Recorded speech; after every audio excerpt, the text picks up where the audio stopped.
Muito bem, meus caros. Muito bem, muito boa tarde. Olha, ontem, ontem aconteceram três coisas que me deixaram muito feliz, tá? Assim, primeiro eu passei algumas horas à tarde conversando com o meu filho. Vocês sabem que meu filho está lá no Rio Grande do Sul, né? Bom, batemos um papo de umas 3 horas e foi ótimo, ótimo. Conversamos sobre uma infinidade de coisas, né? E terminamos falando aí de música, né? Ele me mostrou aí uns concertos para violino que ele tem escutado. E, bom, e aí eu comecei a lembrar de um dos meus compositores prediletos, né? Que é o Brahms. E aí comecei a mostrar também algumas coisas do Brahms de que eu gosto muito, né? Bom, e aí, enquanto a gente conversava, aconteceu a segunda coisa boa. Né? Eu fumei um belo fornilho de um dos meus tabacos prediletos, né? O Marlin Flake. Marlin Flake. Olha, é um tabaco assim incrível, tá? É um flake que é uma mistura de Dark Virginia, Black Cavendish com uma pitada de perique. Tá? Bom, quem é fumante de cachimbo vai entender tudo que eu estou dizendo. Bom, explicar para vocês o que é esse tabaco é muito difícil, tá? Mas assim, para vocês terem uma ideia, ele tem um profundo odor de figo, né? de ameixas, né? E esse odor frutado, ele se mescla com a doçura natural do Virgínia, tá? Porque o Virgínia é um tabaco muito doce, né?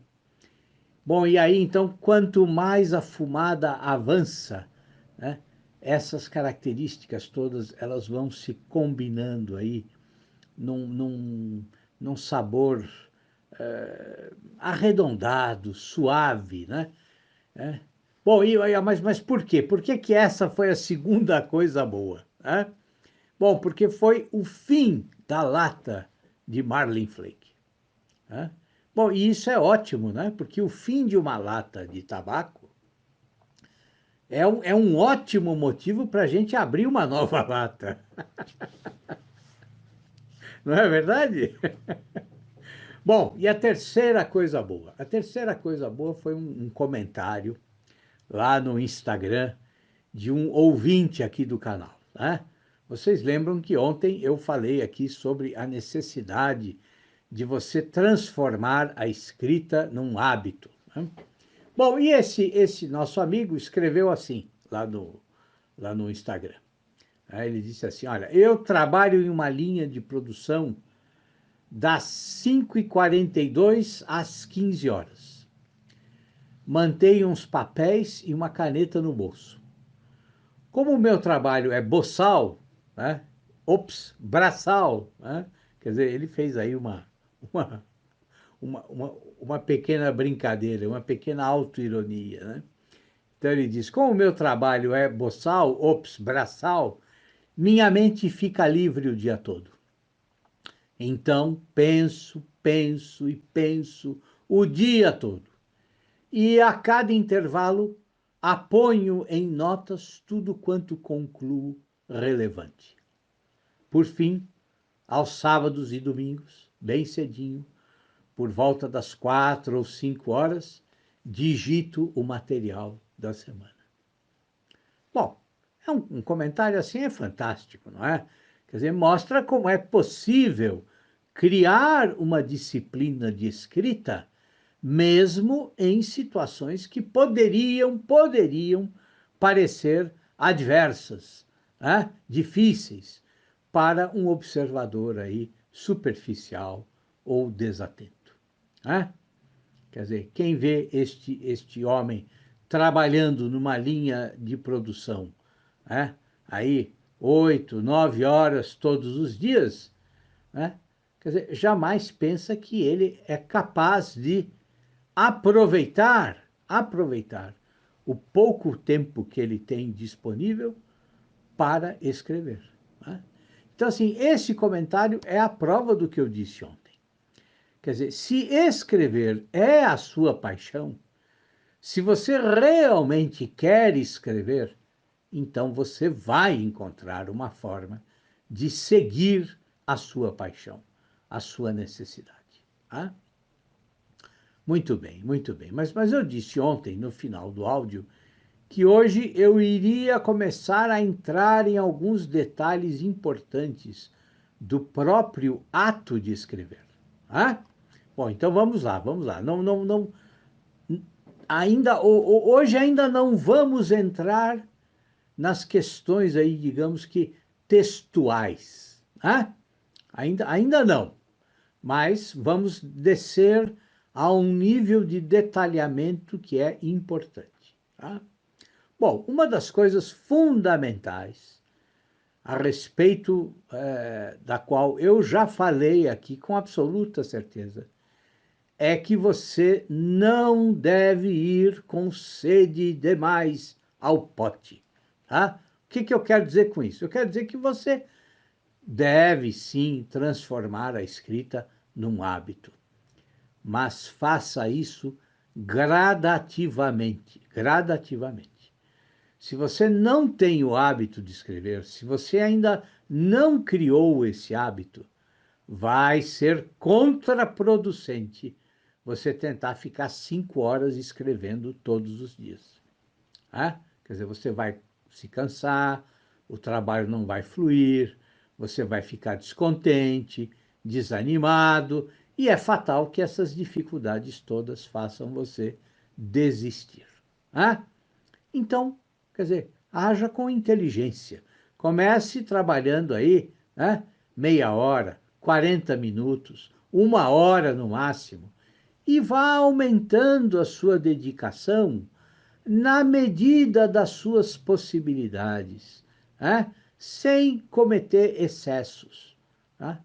Então, assim, em pouco tempo, um tempo que muda de pessoa para pessoa, você vai descobrir a sua média de trabalho ideal.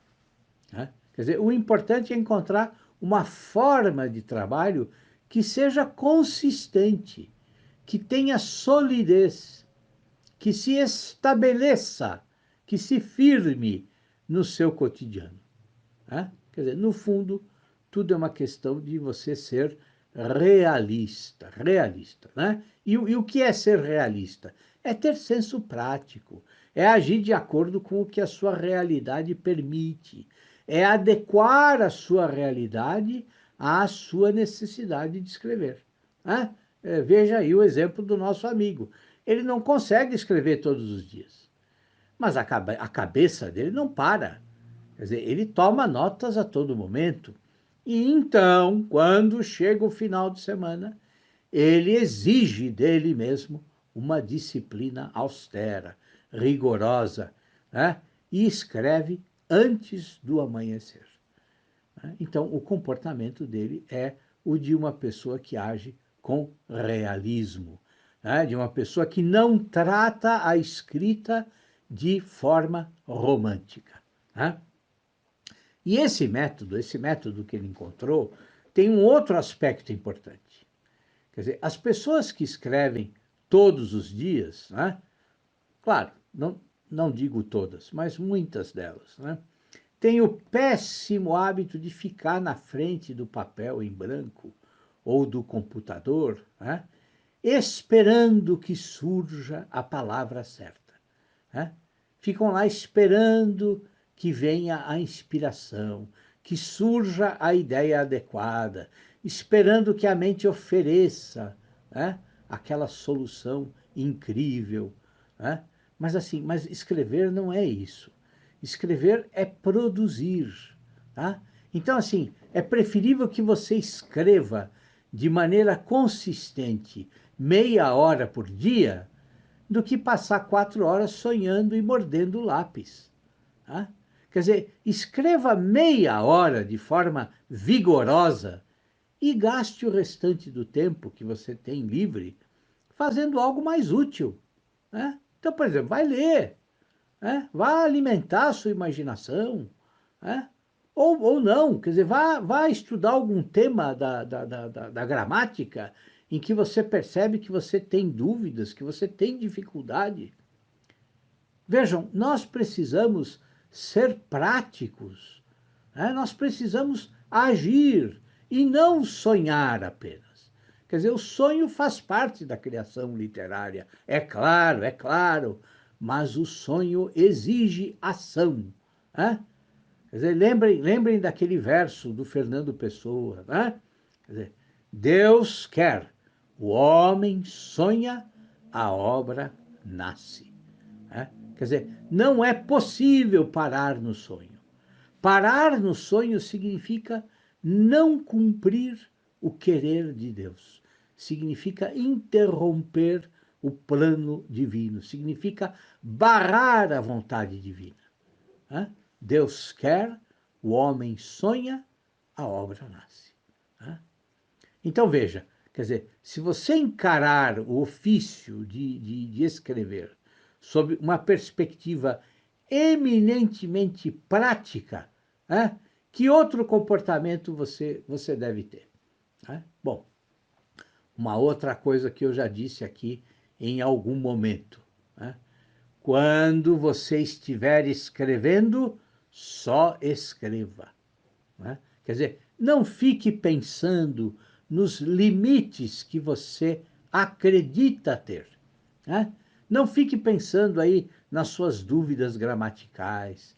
Não fique pensando que tudo seria mais fácil se a sua vida fosse diferente, se na infância você tivesse estudado mais, se a sua família tivesse uma vida mais tranquila em termos financeiros, né? E se você também tivesse mais dinheiro, ou se você soubesse grego, ou se você pudesse ler Proust no original, tudo isso é inútil. Murmurar é inútil. Todo tipo de queixa é completamente inútil, né? Ficar se queixando, ficar se lastimando, não muda a sua vida. O que muda a sua vida é agir, é agir, né? Agora vejam bem, isso aqui não é conselho de coaching, tá? Quer dizer, ontem me mandaram uma coisa engraçadíssima no WhatsApp, né? Dizia assim, dica anti-coach, anti-coach. Todo cadáver encontrado no alto do Monte Everest já foi algum dia alguém motivado, proativo e fora da sua zona de conforto. Eu achei ótimo, eu achei ótimo. É muito bom, né? Claro, claro, quer dizer, a frase é ótima. O sujeito acha que subir o Monte Everest é uma questão só de vontade, né? Mas não é, não é. Quer dizer, a solução da vida não é uma questão de querer, de ser proativo, de se sentir motivado, não. A questão é ser realista, né? Quer dizer, o que é que seria, por exemplo, tentar subir o Monte Everest em literatura, né? Vamos pensar um pouco, vamos pensar um pouco, tá? Assim, o sujeito nunca escreveu um verso, nunca estudou versificação, nunca leu Camões, nem Homero, nem Virgílio, nem Torquato Tasso, né? E aí, num ímpeto literário, ele decide que quer escrever um poema épico de 3.000 versos falando sobre, sei lá eu, descobrimento do Brasil. Bom, é claro que o cara vai morrer no Monte Everest, né? É claro que o sujeito está fadado à decepção, né, e à derrota, né? E está fadado à derrota por quê? Por completa, por absoluta falta de realismo, né? Quer dizer, é evidente que a gente está sempre lutando para ser melhor. É claro, né? Mas assim, mas nós não podemos perder o senso crítico, né? Quer dizer, nós não podemos perder o discernimento. Quer dizer, um plano assim é se condenar à derrota de cara, né? Então, o que o escritor principiante precisa fazer? Ele precisa começar com planos mais modestos, né? Vai dominando as técnicas da escrita devagar, né? Leia, estude, se dedique, escreva todos os dias e vá conhecendo os seus limites. Vá conhecendo o que você realmente consegue fazer, né? Claro, é muito justo que você queira ardentemente escrever uma nova Odisseia, né?